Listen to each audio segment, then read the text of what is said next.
Welcome to the Happy Mama Movement podcast. I'm Amy Taylor-Kabbaz. I would like to start by acknowledging the Gadigal people of the Eora Nation on which this podcast is recorded as the traditional custodians of this land, and pay my respects to the elders past, present, and emerging.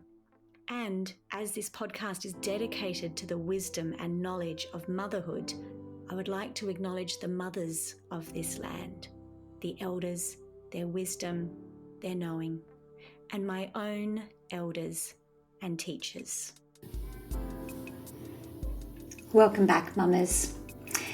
When I create this podcast, I always have in mind that I want it to be a collection of conversations that meets in the middle between the experts and the researchers and the authorities on motherhood and matrescence and the lived experience of women nowadays.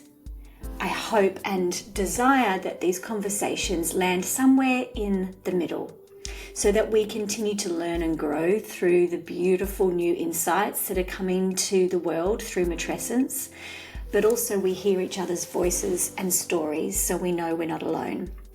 And I feel like today's episode lands in that exact place. Today, I am speaking with Dr. Pamela Douglas, who is a GP and a researcher and the creator of a new way of supporting mothers, as well as the practitioners around her, in empowering her to see the experience of becoming a mother and trusting herself and her baby differently. I was led to Dr. Pamela Douglas's work through a Mama Rising student, and when I landed on her website and began to research and read what she is here to do, I knew that this is exactly what I want to bring to you. In this conversation, we talk about the overdiagnosis and over-medicalized way we look at birthing in the Western world, how that disempowers a woman, how that takes away her experience and trust in herself, and also what we can do differently, not only as an individual though, but also as a collective and a culture and society. As always, we don't have clear answers, but we know what we're seeking. And I think this interview with Pamela highlights that beautifully. I hope you agree. Enjoy.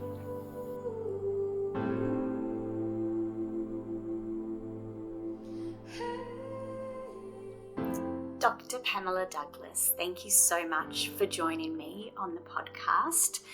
It is such an honour to speak to someone with so much depth of experience and wisdom in how we can support mothers differently. So thank you and welcome. Well, thanks, Amy.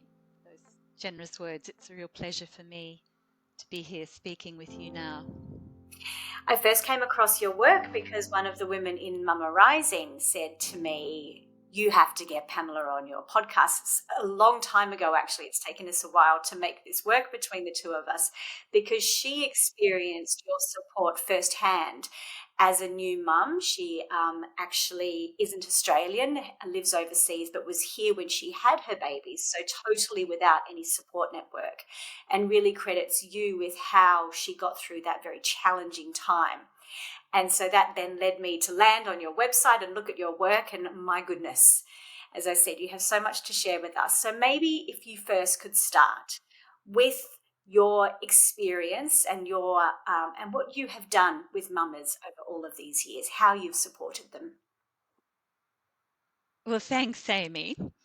So pull me up if I'm carrying on too much. But you see, I started out in general practice. I'm a GP in the mid-1980s, so 1987, and actually had the privilege of working in the First Nations context, so in Indigenous health. And as you can imagine, I learned a lot from that cross-cultural and very special cross-cultural context, given that these are the first people on our land with the oldest continuous culture on Earth. So foundational experiences there in how First Nations peoples, particularly in more traditional contexts, um, dealt with caring for their babies and toddlers. Then for years I was in general practice, special interest in women's health, special interest in mental health, and really from very early on when I had my own two babies, a special interest in breastfeeding, clinical breastfeeding support, and how it is in our society that we go about caring for mothers and babies, parents and babies. So I had qualified as an international board lactation consultant from 1994 and practiced breastfeeding medicine from then on, in those years in a generalist context. But I was also engaging research and doing a PhD. So I was engaged in medical research around um, the care of mothers and babies, parents and babies, but also over the years, as my own children were still in the house but getting bigger, I did a PhD that was in what was called then women's studies or gender studies and creative writing, and I was very interested in the way women told their own embodied, their subjective stories about their transition into motherhood. So I didn't use the word matrescence then, but I used other words that I hoped captured something of the extraordinary, indeed numinous nature of this rite of passage from conception right through to those early days, weeks, months of caring for a baby. So I was both interested in the stories that women tell and in making sense of my own story, very interested in the silence in those years that surrounded this. This was taboo, you know, Amy, until quite late in my life, where a woman like yourself now is devoted to having these conversations. But when I had my babies in 1990, 1992, there was an extraordinary silence of women writing out of their bodies about what was happening, out of their own experiences, and of course into that gap, which I framed really as a relative lack of a cultural imaginary, cultural images that celebrate the incredible power of this rite of passage. Well, into that socio-cultural gap has come my own profession. And although my own profession have been very good at saving lives, protecting against injury through this time of life, and that's all incredibly important, we've also co-opted, if you like, the stories that women tell about their own bodies. So I guess practically what I'm saying is that there's a great deal of over-medicalisation and over-diagnosis through this rite of passage that we call matrescence. And although we want the very best of what medicine has to offer, what our health system has to offer, it is a serious and very disempowering problem to see just how widespread overdiagnosis and overtreatment is. So I then set about, see, I've got lots to say, so just interrupt me if I... No, please keep going. So I then set about really looking at how I could perhaps bring some of this that was being talked about and acknowledged, this absence, if you like, of empowering stories about what it is to be doing the rite of passage of matrescence, how I could start to bridge the gap, to bring power back to that woman or to those parents at this time of life in very practical ways through looking at how our health professionals and providers offered care to mothers and babies, parents and babies. And so really from the late 1990s into the 2000s, I'd started to engage research, medical research, and put together programs that I called the Possums Programs, and as time passed, I called them Neuroprotective Developmental Care as a more sort of technical term, NDC, or the Possums Programs, which they're quite affectionately known as, I think, by many families. Well, I think more and more people have become aware of the Possums Programs. And so I started to deliver NDC or the Possums Programs in clinical contexts from about 2011. And in fact, in 2013, I founded a charity, which I needed to resign from very sadly at the end of January this year. And so NDC or the Possums Programs are being rebuilt in an updated way at drpam.au or drpam.baby, and I'm starting to educate health professionals in the NDC programs from July, actually. So so these are programs that have been really focused on bringing the power back into the hands of families as the expert on their own little bubby, at the same time as we provide the best possible health system care, addressing overdiagnosis and overtreatment, but also dealing with the incredible amounts of conflicting advice that parents receive, which parents also find really distressing, really quite disempowering. Yes. So that's a bit of an overview. It's amazing. I love how in the work that you've done and what I've read about what you are sharing, you draw this link between the way that we as a culture have really capitalized and taken from the earth over and over and over again, and we've gotten to this point where we're in such dire straits with our environment. You liken that to what women experience in the current medical system. Can you explain a little bit about that? Like, what do you see is the commonality between those two? What we've done to our planet and how we treat women in pregnancy and birth? I do think that both profoundly shaped the way we treat women and babies, in particular, and our sort of sociocultural attitudes to using the Earth's resources arise out of, they're historically constructed, they arise out of a particular Western worldview. So the body, the human body, our relationship to our female bodies or the society's relationship to female bodies has mirrored society's relationship to the earth, to the planet, to the Absolutely environment, and it's been one of I guess you could say disconnection, like a failure to really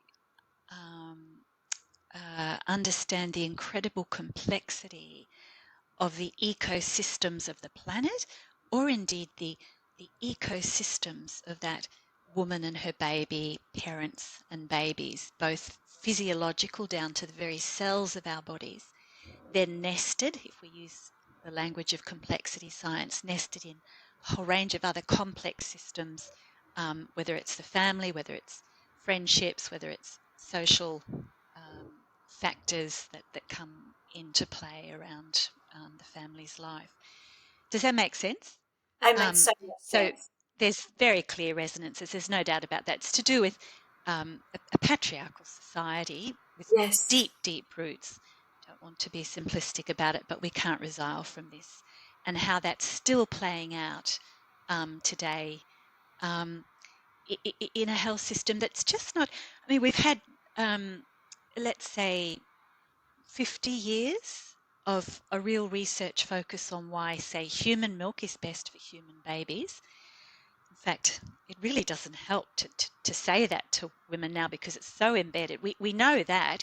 The problem is why, over and over as women, are we finding so many insurmountable obstacles to getting that human milk from our breast into the baby's tummy?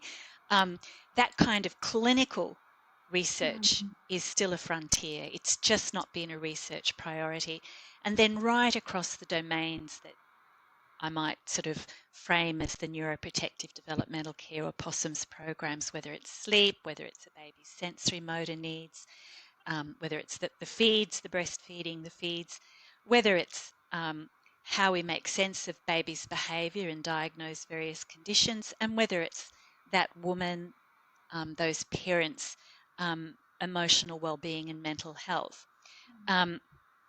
Right across this, really, we're looking at research frontiers. It's why there's so much conflicting advice, and frankly, it wouldn't be tolerated at any other time in the lifespan. It Oh, really is historically rooted, and it really is a feminist issue, always has been from my perspective. oh, Um, amen. mm, Absolutely. mm, It actually makes me emotional the way you say it wouldn't be tolerated at any other point or to any other gender, I must say. Um, as everyone who listens to this podcast knows very well, probably the story of my struggles with my firstborn, who's now 15, and how much that still brings emotions to the surface so quickly when we talk about this, because I am not alone or unique in how deeply unprepared I was, how much I immediately was overdiagnosed and over medicalized, and how much I never trusted myself in this process, and how long, even 15 years later, how long that impact has had on me. And to undo that impact, I really feel that, although, as you said, the medical treatment of life-threatening conditions and things that we needed to do has been profound, but in that process, so many of us go into this really not trusting ourselves at all. When you were working in those First Nation families at the beginning of all of this career, and since then, what have you seen that you think we could do differently? What have you drawn on through all of that you would love for new mamas especially to feel and experience? mm, mm. So I would like to just pause and acknowledge the traditional owners of the land upon which I'm standing here, Amy, which is the Yagara, Jagara, and Turrbal peoples, and also acknowledge that I can't really begin to know um, uh, traditional or cultural contexts amongst First Nations peoples. And so what I share is simply my experience as an outsider who was in certain respects brought in with generosity, which of course is so often the case. So I'll just talk about my experiences in that privileged context of working with First Nations peoples. I was influenced by a book, Nature and Nurture, published just a couple of years prior to when I worked in an Aboriginal and Islander community health service by Annette Hamilton, who was the first female anthropologist to deeply engage First Nations peoples, the Umbra people.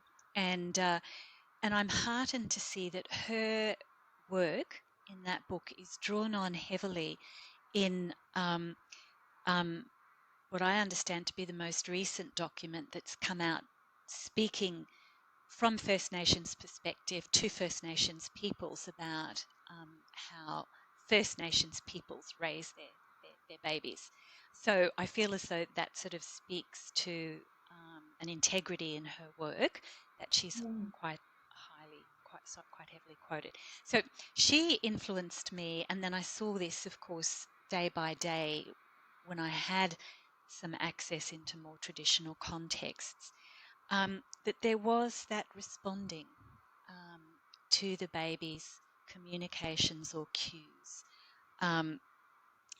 whenever the little one signaled.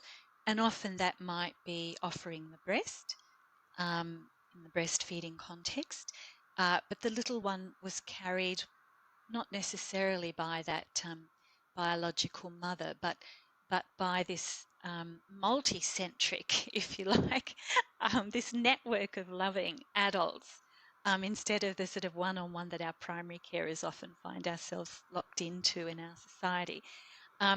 So a lot of responsivity, but from a range of other loving adults and indeed siblings, older siblings, physical contact. The babies were being carried.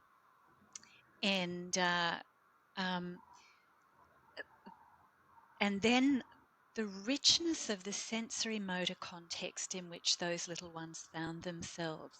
So, of course, physical contact in itself is a very rich form of sensory motor stimulation for a small person, for a baby. But also in lives that had much greater access to the outdoor world, to the natural environment. Little ones were exposed for large portions of their days to the incredible complexity of the natural environment. And that's where I first started to think about the low sensory, relatively low sensory interiors of our own environments inside the home, and how our babies, I argued from very early on as I began to make my own contributions, say with the Possums Sleep program, are dialing up because they're not receiving what they've sort of been evolutionarily hardwired to expect in terms of rich input across all the senses, including motoric stimulation, proprioceptive, vestibular.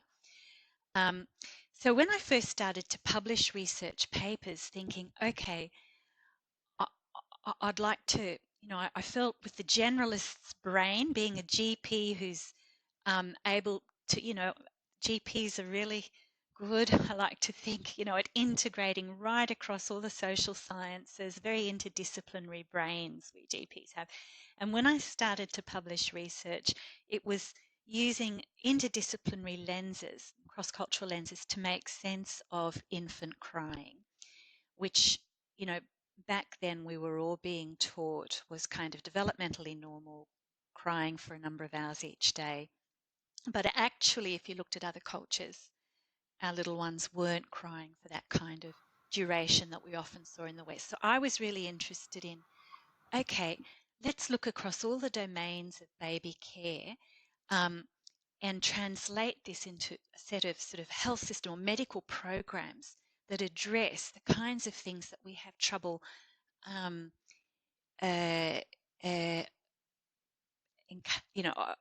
offering parents, if you like, in our society, addressing. So I guess I was setting out on this rather big project, Amy, of making a contribution to paradigm shift, a movement for change. And I always called NDC movement for change in early life, growing joy in early life, because frankly, the rules, the amount of rule giving that occurs now for parents with babies it's depressing, and it is. It makes me sad listening to it. Just how, and I don't want to be over dramatic with my words, but just how wrong we've got it on so many levels, that we don't understand our own bodies as women, as girls, right from the very beginning. It is so hushed and silenced, and hopefully we're doing a bit better with my daughters. Nothing's, taboo, and I wonder how far we've gone with all of that now. But, we right from the beginning, she doesn't understand her body. She's afraid of the process. She's over-medicalized and over-treated. Then she goes home with her baby to a quiet house, often on her own, gets a check-in 6 weeks later, often walks into a GP's office, who, again, is doing the best they can, but is in a system that doesn't allow much more support than that. And then there's this beautiful little baby who is struggling and crying, and it breaks my heart just how far we have gone in the wrong direction, is how I feel. What do you feel about that? Yeah, well, I guess, that's why this has become my life work, really, because I think it really matters. We've got this exquisitely neuroplastic period at the beginning of life for the infant. And then, of course, you've already commented, Amy, on how a woman carries this in her body, in her soul, really, her psyche, really lifelong, because there's often grief and trauma associated with that. But, the truth is, as humans, we will regularly encounter grief and trauma. But there's so much here that I think we could do differently to better nurture our families through what is inevitably, a very challenging time of life. But I think there's a lot of what I would call iatrogenic stuff happening. So iatrogenic is that word that means problems or sicknesses created by the health system quite accidentally. But I think we have a situation where, for all the, power, we have one of the best health systems in the world, and I'm deeply grateful for it. So there's so much there that we need to be grateful for here in Australia. But nevertheless, as occurs around much of the world in terms of advanced economies, we often give advice that makes things so much harder than it needs to be, for our women and their babies, or our parents and babies. I want to be inclusive in my language, because I do understand that there are many carers or parents who don't necessarily identify as, who identify as gender fluid, Yes. or uh, uh, not specifically male or not specifically female. So I would want those folks to be perfectly included in all the work that I do as well. Yes. So what is the answer? What is the answer here? Well, obviously, although there's many contributions that are required to make change, to bring paradigm shift here in this space, and I've seen a lot of it beginning to happen, actually, as the years have passed through my professional life. But of course, I've been really focused on these specific programs, NDC or the Possums Programs, because I have the view that they're a particularly powerful set of tools, either for parents with babies and toddlers, or for health professionals and providers who are dealing with parents with little ones in the house. So I have the view, and in fact, I think there's 9 research studies, evaluations showing the benefits of these programs for parents now. So a really good start in terms of positive research evaluations built on, maybe 20 or more research publications that show the evidence base, that do what are called systematic reviews, or do a kind of paradigm shift in the way we make sense of the existing research out there. So I laid the foundations that way with various teams over the years. And then there have been about 9 positive evaluations of what we're doing with NDC. And if you were to summarize it in lay terms for Yes. the mama who's really Yeah. at the moment struggling with this Yeah. early stage still, Yeah. what are the core principles of the NDC? Yeah. So in NDC or the Possums Programs, I've been very focused on responsive care to the baby, cued care, which can be quite different to some of the advice. For instance, the sleep training advice that parents commonly receive these days. responsive care, a focus on turning down the dial on the baby's sympathetic nervous system, you might say, as well as our own dial on the sympathetic nervous system. But see, that opens up so much, because any parent will tell you, any mum will tell you, I can be as responsive as I can possibly be, and the baby still keeps crying, or I'm still having this hellish time with the breastfeeding, or I'm insanely sleep deprived. The baby's screaming for hours each day. So actually, then, even though we're building up a sensible pattern of responding to the baby and not giving advice that interrupts that drive we have for really building up attachment in positive ways with our baby, then I've had to unravel all of that right across what's happening with the breastfeeding feeds. Why is there so much breastfeeding difficulty that's just not actually being picked up or managed in ways that are effective?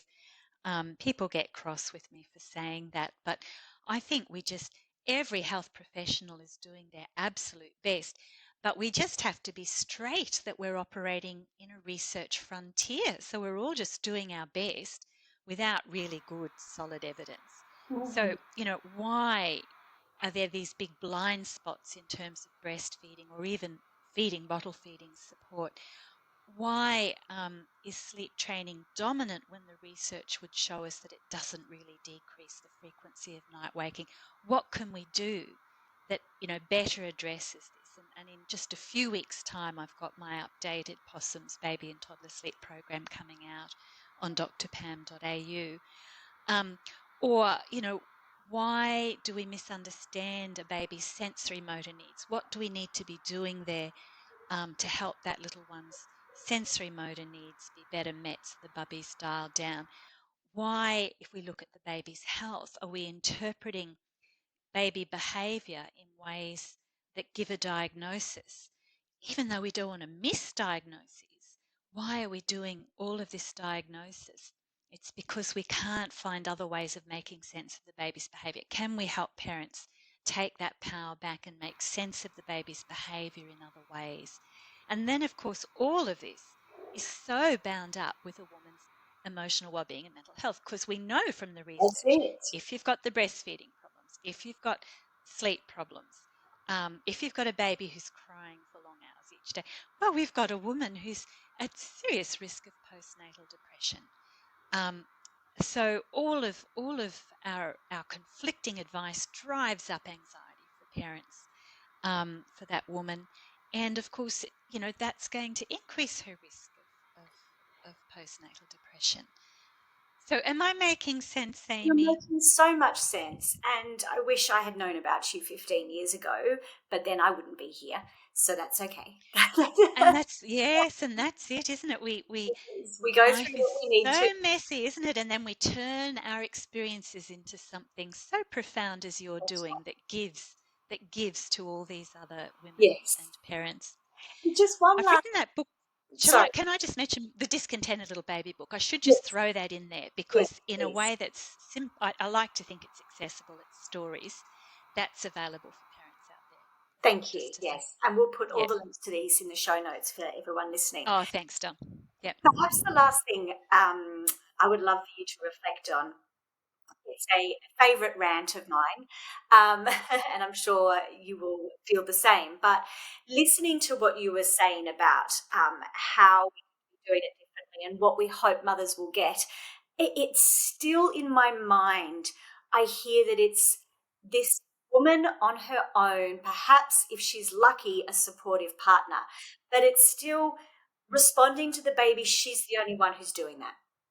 I still think that, yes, we can work on this individual level, but I don't see how we're ever going to change it in a big way until we then also get that village back around here again, like you described in those First Nation families, where it's not just the birthing parent who is holding this child 24/7. There are aunts and cousins and siblings and neighbors, and I don't know about you, but I get to the point where I think there's only so much we can tweak this individual solution, because in the end, it's a cultural solution we actually need. I think that's right, Amy. It's a problem that's deeply embedded in societal fragmentation, really, and loneliness, isolation. Yes. Yeah. A much broader problem than through this time of matrescence. Quite profound. So, maternity leave, for instance, paid maternity leave, another big social problem that would help. Changes there would help women with babies, parents with babies. But because my role, I'm very interested in broader social change, but in developing up the NDC or the Possums Programs, I've looked at how we can, support, let's say that primary carer is the woman, support her to live as well and with as much enjoyment as she possibly can anyway. And so I'm always telling her to go out and just make that village. Like, as hard as it is to put one foot in front of the other and get out of the house when you've got a baby, particularly if you're dealing with any problems there and sleep deprivation, nevertheless, this is absolutely critical to getting through the days and the weeks, is getting out and getting socially engaged, creating that village as best you can. Yes. with other families, with other Absolutely. women and their I've babies. I've even been thinking lately, I know you said earlier that you're a grandmother. I've even been thinking about, wouldn't it be wonderful if we had more carers leave for the grandparents to be able to step in those first 6 months of being able to really put this village around both new parents. All of these layers, as you said, of reconstructing the way we see the family in our culture. I mean, that could be another whole conversation, but it could be, which we won't have time for today. But I love no. that, even though it's hard, even though it's a challenge, especially if you have a child that didn't stop crying and didn't sleep like I did, you have to try and get out there and find places and spaces. I often say one of the hidden blessings of that first experience was that my daughter was born with some challenging physical needs. So I needed to go back to the hospital every day for physio for her for the first 6 weeks. And that, I think, Pamela, is probably the only reason I didn't completely break and have postnatal depression and all of it, was because I walked into that hospital every day and I was surrounded by midwives and lactation consultants and people who were just basically holding the baby with me to get me through those weeks. And I honestly think if wouldn't that be wonderful if we had places and spaces we could walk into every day and say, it's another really hard day, can you help me? Because that was what got me through. Wouldn't that be amazing? Absolutely, Amy. Absolutely. That's it. So I'm very supportive of efforts, across various parts of our society now to sort of try to move more towards that, but we've got an incredibly long way to go. We do. But thank goodness we're starting. Yeah. Yes. Yeah, that's it. Thank you. Thank you so much. I am so grateful I found you and your work, and we will put the link to your work at drpam.baby or drpam.au, as you said, in the show notes. The training that you offer for both health practitioners and for parents, the masterclasses, all of it is such a beautiful first step for so many listeners. So thank you again for your time and your work. It's been wonderful to speak with you. Thanks, Amy. It's been a real pleasure. Anytime. Thank you. Thank you. You can find all of Dr. Pamela Douglas's work in the show notes and go to drpam.baby. Please have a look, as about now she will have the details of her training that is available for practitioners, health practitioners, as well as new support for mothers, fathers, families and children.